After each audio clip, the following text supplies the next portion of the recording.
friends, welcome to another Crow Boutique video. I just wanted to make a quick video and tell you a little bit about my day at work today. So I do readings in person for a local metaphysical shop called the Shining Lotus here in Denver every Tuesday. And consistently since I started about 4 weeks ago, I have had 3 readings every single week consistently. Today I had 1 reading. But the thing is, last night I got so anxious. I was like super anxious, and I just had this feeling like somebody's going to come in tomorrow and they're going to have some sort of big spiritual problem and or huge energy or something like that. Something about this reading is going to be different. So I waited all day until the afternoon, and this lady comes in. And I won't use her name. I'm going to keep everybody's anonymity sacred because I think that's what you should do as a psychic medium. It's a very private event to have a reading. But she came in, and as soon as we got into my room, I felt it. And I was like, oof. I even asked her, I was like, do you have a lot of people on the other side? And she's like, yeah, I do. And she's like, can you feel it? I'm like, absolutely, I can. And she's like, if you don't want to do the reading, that's okay. I've been turned away before. I understand. And I was like, no, it's fine. We'll do the reading. Because even though she had a lot of energy with her, she had a lot of people who were departed. None of it was bad. It was just a lot. So for me, the room got very cold very quickly. And luckily, this lady's mom who came through was basically playing like spiritual bodyguard for me. She was totally blocking the door and only letting one person in at a time. So it was really beautiful. It was beautiful reading. So when I do readings in person, I take notes in this notebook that my beautiful friend Debbie gave me for Christmas.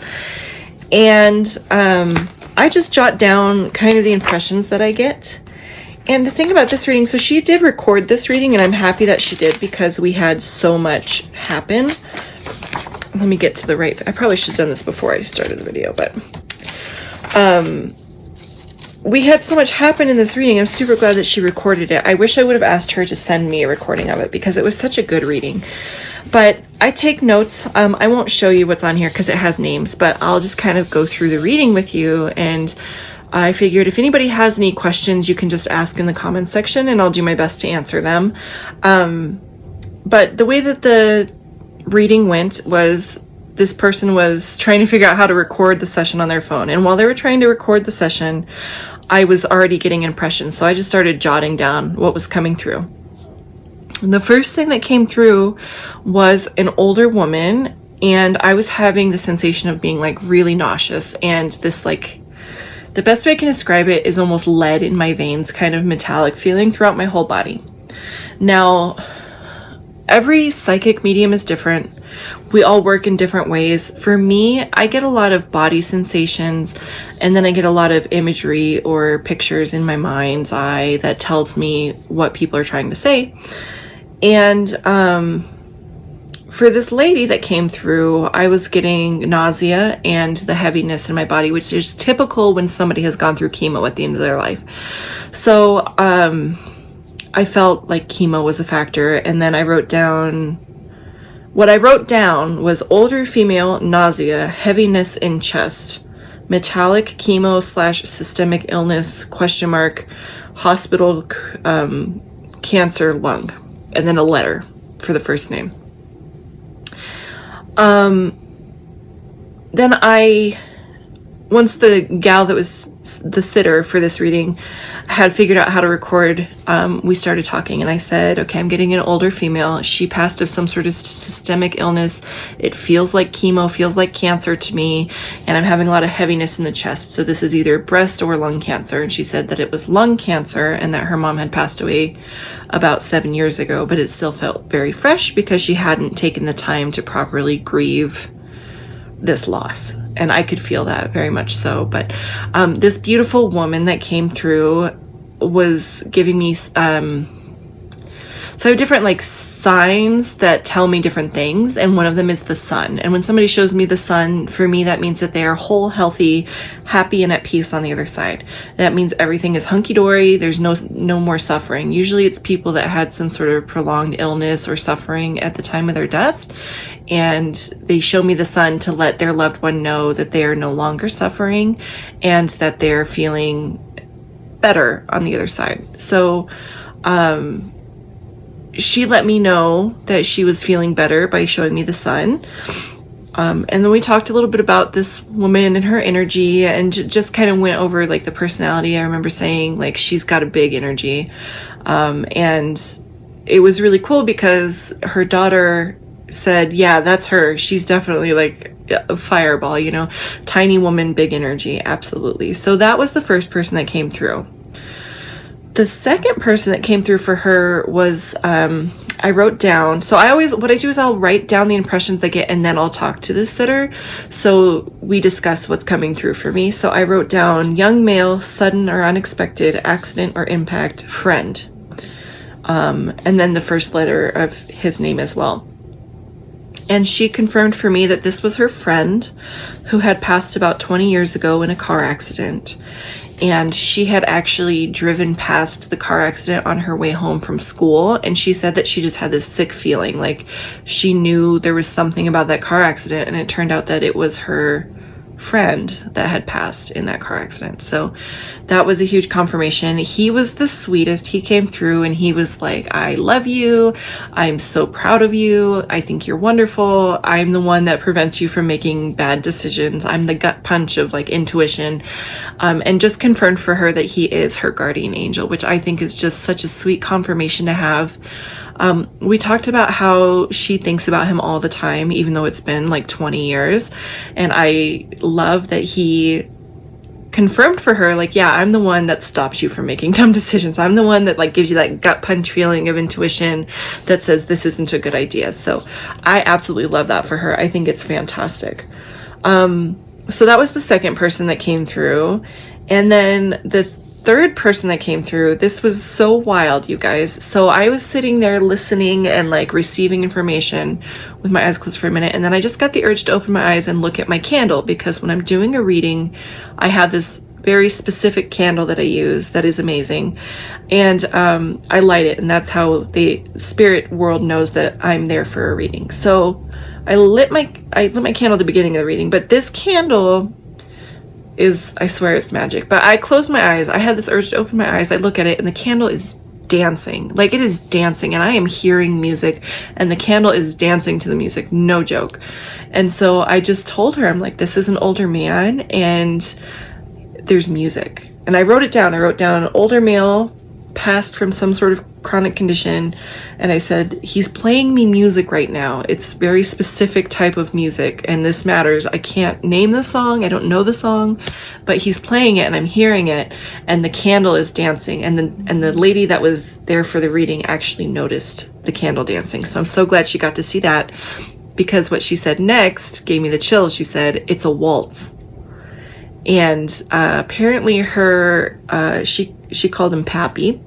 Apparently her pappy taught her how to waltz when she was a little girl. And so he was playing a waltz and the flame was dancing. And for her, that was the confirmation that that was her grandfather. And I absolutely love that for her. So I heard the music and I saw the dancing. We talked, he made it very clear. Now, this person is in the LGBTQIA community. They are currently with a same-sex partner. And her pappy was very much a religious Jew, and he made the sweetest message. He said, I love whoever you love as long as you're happy. And it was absolutely so touching. And it came through that her mom and her pappy are together. They are very much together. And then it was so funny because we were getting towards the end of our time together, and she asked, is there anybody else important that wants to come through that we can talk to? And it made me cry. I'm not gonna lie, it made me cry. This sweet little I'm gonna cry again. This sweet little dog comes bounding into my reading room, and I was so not expecting a dog. It was a dog, you guys. This cute little French bulldog with the ugliest face and these dumb ears, and this little nubby tail comes bounding in like when you get home from work, the way your dog greets you. And I was just like, there's a dog. Like, there's a dog. I don't know what to say about it. It's a dog. And she just burst into tears, and she's like, oh my God, I know the dog. This is my dog, Sugar. And so we got to talking about what she looked like, and just the sweetest little dog. And I was just like, she just wanted to see you. She came through. She wanted you to know she's fine. And this dog showed me her last day and how it was the absolute best day of her life. And the lady who was sitting for the reading got so emotional because she said, I was so sad. I felt like I was making the wrong choice, because at the end she had so much energy. Everybody that she loved was around. She was so happy. And so it was really difficult for me to make that decision. And I said, were you holding her when she passed? And she said, yeah. And I said, so from her eyes, here's what happened. She had the best day. She got to eat a steak. She got snuggles with her mom. All of her favorite people came over just to see her. And then she went to sleep, and she woke up without any pain on the other side. Like, she doesn't hold anything against you. There was no wrong decision made. She absolutely forgives anything that you think you did wrong, because dogs are just that way. And it was so emotional. I couldn't handle it. It was way too much for me, because I love my dog so much, so I get it. But she was so connected to this animal. I was like, it's so strange for me that a dog just came into the room, because usually it's people, you know. And she said any other important people, and it was her dog that came. So that was pretty special. And then the last person that came through, I'm not going to go into too much detail, because this person is what we call an earthbound spirit right now, but she is an earthbound spirit out of choice, which is a very rare thing. I had a hard time communicating with her because she's on the wrong side of the veil, so to speak, because she's still here on Earth, because she has some unfinished business. And that unfinished business has to do with the way that she passed. And the way that she passed was she was made to be unalive by somebody other than herself. Unfortunately, she was cremated shortly after she passed, and so there's no evidence of that.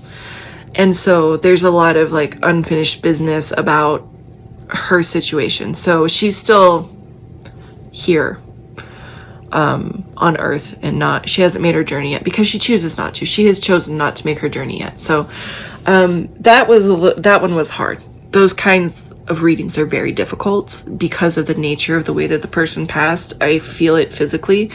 And all I wrote down was, this was a younger female who at some point had a head injury in her life.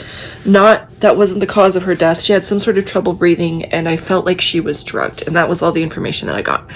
And all of that was confirmed to be like, yeah, this is the situation. So all in all, it was a really good reading. It was just a really difficult, very draining, emotionally hard reading for me. And then having so many people around that have passed was massively difficult. So I only had one reading today, but it was like 3 readings in one. So it was really an intense reading. But I absolutely love and cherish my coworkers. They smudged and shielded and held space for me all day.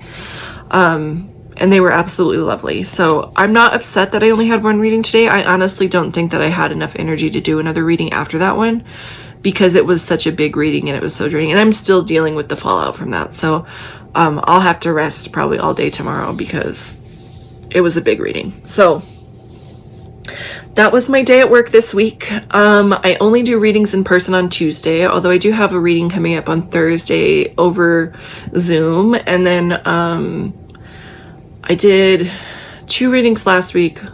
One was via chat, and one was an intuitive tarot card reading, which I do those, like I type them out and then I send them along. So yeah, I've been doing readings pretty consistently lately, and it's been really good. It's just occasionally you get these readings that are so heavy and hard-hitting, and that was one of the readings today. Although it wasn't hard-hitting in the same way. I'll have to make a video about that one, but I had a previous reading a couple weeks ago that was really heavy and hard-hitting in a different way. So I'll probably make a video about that one and share it with you guys. But I just wanted to tell you how my day went this week. So happy Tuesday. I will be posting this on my Crow Boutique YouTube, and then I will probably make a short video mentioning it on my personal YouTube as well. But if you want to hear more about what it's like to be a psychic medium, please stay tuned and I will share what I am able with you. The upcoming videos that I kind of tentatively have planned, number one is like talking about my near-death experience. When my son was born, I bled to death and was clinically dead for 3 minutes, and after that stuff got weird. So that's one video that I'm planning on making, and then I'm planning on making like a video answering people's questions. So far I don't have that many questions to answer, so I will probably just take one question at a time and try to make a video out of that, because a lot goes into these questions. They're like heavy questions, like how did you find out you were a psychic medium? What was the process? You know, all of that. How does it work is the question that I get the most, and honestly I have no idea. So I'll try to make a video explaining how it works, or at least from my understanding how it works, and hopefully that will be well received. But other than that, I'm ready to go lay down. I had a long day and I'm exhausted, so that's what's going to happen now. I hope that you guys all know that you are precious, sacred, beloved beings. I am so happy you exist in my world. I want you to remember that there is life after death, and that your loved ones still exist and very much love and guide you in your day-to-day experience. So if you have any questions, feel free to reach out. I will drop my email in the link in the comment box below. I will also drop the link to my Etsy if you want to buy a reading online. I'm happy to do those. I do psychic medium readings for $50 over the internet. So if you want to do an in-person reading, I do in-person readings at the Shining Lotus on Tuesday. So you'll have to call the shop to schedule that, because I don't want to have any conflicts. But other than that, I hope you guys have a wonderful night. Don't forget to drink water, wash your hands, take care of yourselves and each other, and be reminded that you are sacred, beloved beings. I love you all, and I will see you in the next one. Okay, blessings. Bye.